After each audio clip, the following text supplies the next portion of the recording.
Welcome to टेकजील। और आज की वीडियो में हम बात नहीं करेंगे, आज पीसी बिल्ड करेंगे। और पीसी बिल्ड भी नहीं करेंगे, पीसी बिल्ड करवाएंगे।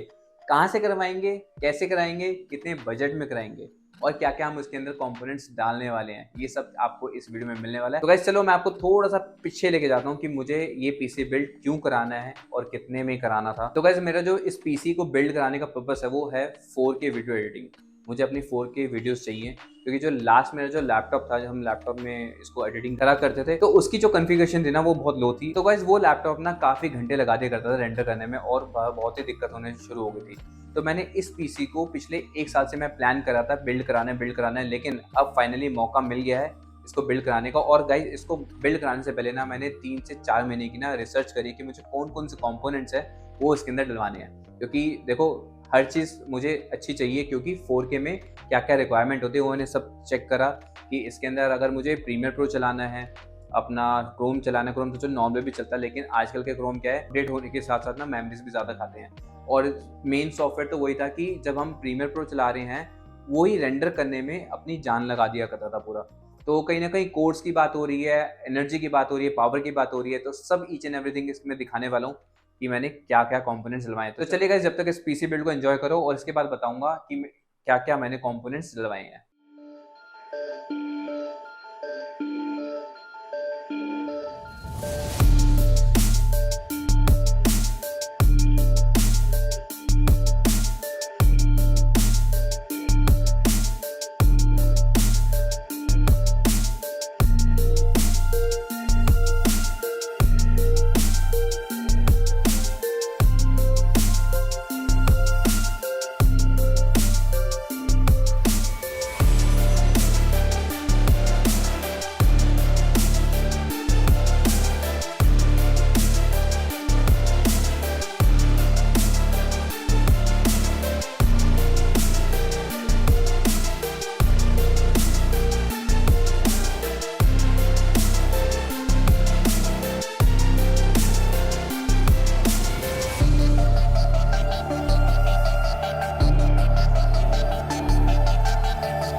तो गाइस चलो कंपोनेंट्स की थोड़ी सी डिटेल में बात कर लेते हैं, इसके अंदर क्या क्या लगा है। तो सबसे पहला लगा है सीपीयू, जो कि कहते हैं इसका दिमाग या दिल, आप कुछ भी कह सकते हो, वैसे इसको दिमाग कहते हैं। तो लोग बहुत कुछ बोलते हैं, लेकिन हम इसको दिमाग कहेंगे।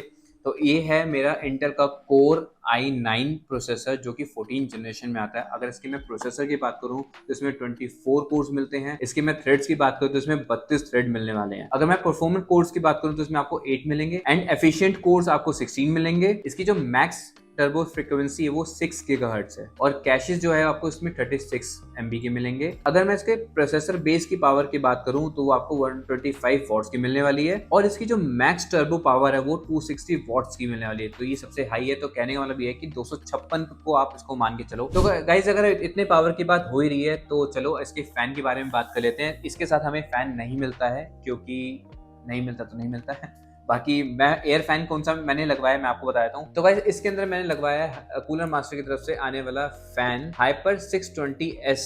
तो गाइस ये जो फैन है ARGB फैन है, इसके अंदर वही चमकते चमकते लाइट है और 120 mm का फैन है। इसके साथ आपको डुअल टार्स मिलेंगे, डुअल फैन मिलेंगे और इसके अंदर एल्युमिनियम फिन्स मिलेंगी, जो कि आपकी जो जितने भी हीट होगी उसको अब्सॉर्ब करके बाहर फेंकता रहेगा। अगर मैं इनके पाइप्स की बात करूं तो इसके अंदर 6 हीट सिंक पाइप्स हैं, आपके प्रोसेसर को ठंडा रखेगा और 2 फैंस मिलेंगी जैसे कि मैंने आपको बताया। अगर मैं इसके पावर कंजम्पशन की बात करूं तो इसमें 3.12 वोल्ट्स की पावर आप ये जो है फैन कंज्यूम करेगा। और गाइस मैं आपको एक चीज और बता दूं, इसमें ना हम जो इसके अंदर RGB लाइट जलती है ना, इसके अंदर आप अपने हिसाब से चेंज भी कर सकते हो। इसके अंदर एक रिमोट मिलता है, वो आपको मैं जरूर दिखाऊंगा कि कौन सा है और कैसे कैसे लाइट आप चेंज कर सकते हो।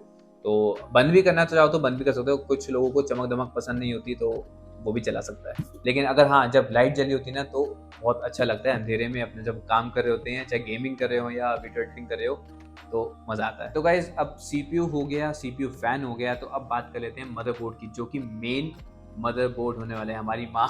तो गाइज इसी के अंदर सब कुछ हम कंपोनेंट्स को इंस्टॉल करेंगे। तो ये है MSI की तरफ से आने वाला प्रो सीरीज का Z790S। अब इसके अंदर क्या क्या मिलने वाला है आपको मैं बता। ये जो मदरबोर्ड आता है ये वाईफाई के साथ आता है, ये इसमें विदाउट वाईफाई भी है, वाईफाई भी है, तो ये वाईफाई 6 के साथ आता है। अगर मैं इसके CPU सपोर्ट की बात करूं तो इसमें आप 12, 13, 14 जनरेशन के इंटेल के प्रोसेसर लगा सकते हो। इसमें जो CPU सॉकेट है वो LGA 1700 है और इसमें जो चिपसेट डली हुई है वही Z790S की चिपसेट है। तो चलिए गाइस इस मदरबोर्ड की ना फीचर्स की बात कर लेते हैं, क्योंकि मेन वही फीचर्स है कि हमें इस मदरबोर्ड में क्या मिलने वाला है। इसमें आपको मिलेगा लाइटनिंग जनरेशन 5 जो कि आपको देगा 128 GB पर सेकंड की मैक्सिमम स्पीड, ट्रांसफर स्पीड। तो आपका जो एक्सपीरियंस है वो अच्छा होने वाला है। ये जो मदरबोर्ड आता है ना गाइस, ये वाईफाई 6E टेक्नोलॉजी के साथ आता है। वैसे वाईफाई 6E बैन हो चुका है, इसकी थोड़े से सुर्खियों में चल रही है बातें, लेकिन इसमें फिलहाल आता है तो हमने तो ले लिया, तो हम तो यूज कर रहे हैं।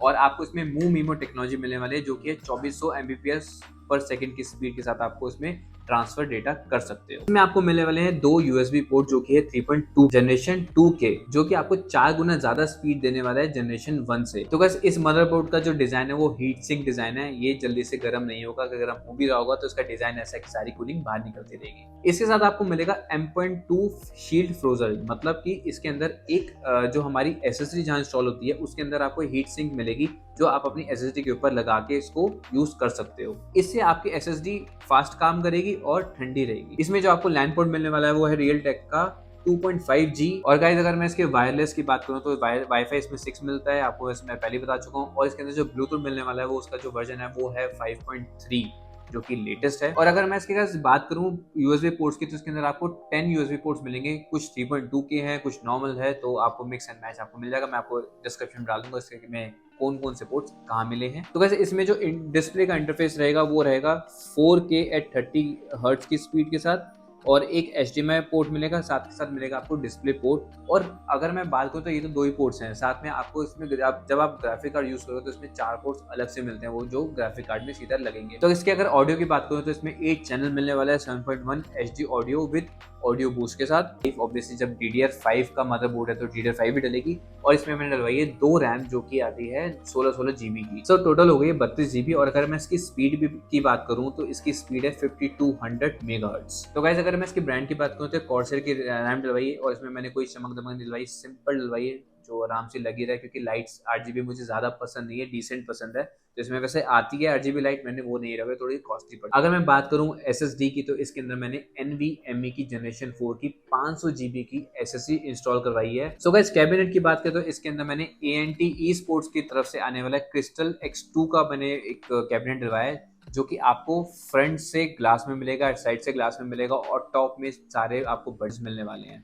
तो ये ब्लैक कलर का आता है और बहुत ही प्यारा है। तो गाइस अब बात कर लेते हैं GPU की, जो है मेन चीज इस पूरे PC बिल्ड की, क्योंकि देखो 2 चीज थी हमारी, एक CPU और GPU।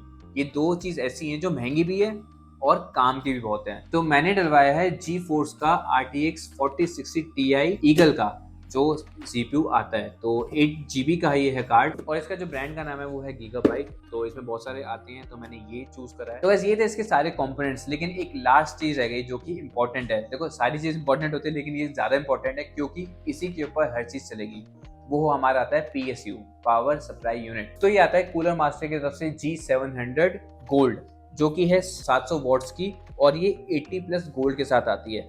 अभी ये मैं आपको बता दूं, इसमें ना 2 तरीके की आती है, एक मॉड्यूलर आती है, एक नॉर्मल आती है। मॉड्यूलर में क्या होता है कि एक पिन टू पिन डलती है, इसके अंदर फैन तो होती ही है, वायर्स भी इसके अंदर नॉर्मल निकलती है, वो मॉड्यूलर वाली नहीं है। ये तो मॉड्यूलर वाली थोड़ी सी महंगी थी, इसको मैंने अपना बजट करने सही रखने के लिए इसको मैंने ये वाली डलवाई है, लेकिन ये भी बहुत अच्छी है। तो अब मैं बात करूँ कि हमें PSU कैसे चूज करना चाहिए। तो गाइस मैंने ना बहुत सोचा कि इसको कैसे हम कैलकुलेट कर सकते हैं। मेन आपको मैं बता दूं, जब भी हम किसी चीज़ को चला रहे होते हैं तो उसका हमें कंजम्पशन चेक करना होता है कि कितना कंज्यूम ये करेगा, और उस हिसाब से हमें एक PSU लेना चाहिए। जो PSU होता है ना, उसी से हमारे सारे कंपोनेंट्स रन करते हैं, चाहे वो हमारा मदरबोर्ड हो गया, रैम हो गया, डिस्प्ले हो गई, GPU हो गया, CPU हो गया, फैन हो गया, एयर कूलर हो गया, जो भी हमारे कैबिनेट में कॉम्पोनेंट्स होते हैं वो सारे इसी से चलते हैं। इसको चूज करना बहुत इंपॉर्टेंट पार्ट बन जाता है और इसको चूज करने के लिए एक आपको मैं लिंक शेयर करूंगा कि मैंने कैसे चूज किया था, आप कैसे कर सकते हैं। लिंक डिस्क्रिप्शन में आप जाके चेक कर सकते हैं। तो गाइस ये थे सारे कंपोनेंट्स जो कि मैंने पीसी बिल्ड कराया है। और अब मैं आप सोच रहे हो कि सब कुछ करा लिया, सिर्फ सीपीयू लेके जाना है, मॉनिटर का है। तो गाइस मॉनिटर का तो बजट नहीं बन पाया है क्योंकि मॉनिटर आएगा अलग से। जितना मेरा बजट था मैंने उतना इन्वेस्ट कर दिया इसके अंदर। अब मैंने मॉनिटर वैसे अलग से चूज किया क्योंकि मेरे को ऑफलाइन मार्केट में अच्छा नहीं मिला था, तो मैंने ऑनलाइन इसको परचेस किया है। ऑनलाइन कौन सा परचेस किया, कैसे किया, तो नेक्स्ट वीडियो में बने रहना, चैनल को सब्सक्राइब कर लेना। तो चलिए गाइस अब बात कर लेते हैं इसकी प्राइसिंग की। तो ये मुझे प्राइस कितने का पड़ा और मैंने कितने का सोचा हुआ था। तो अगर मैं बताऊं, मैंने जो इसका प्लान किया हुआ था, मैंने सोचा था 1.25 लाख 1 लाख तक का मैं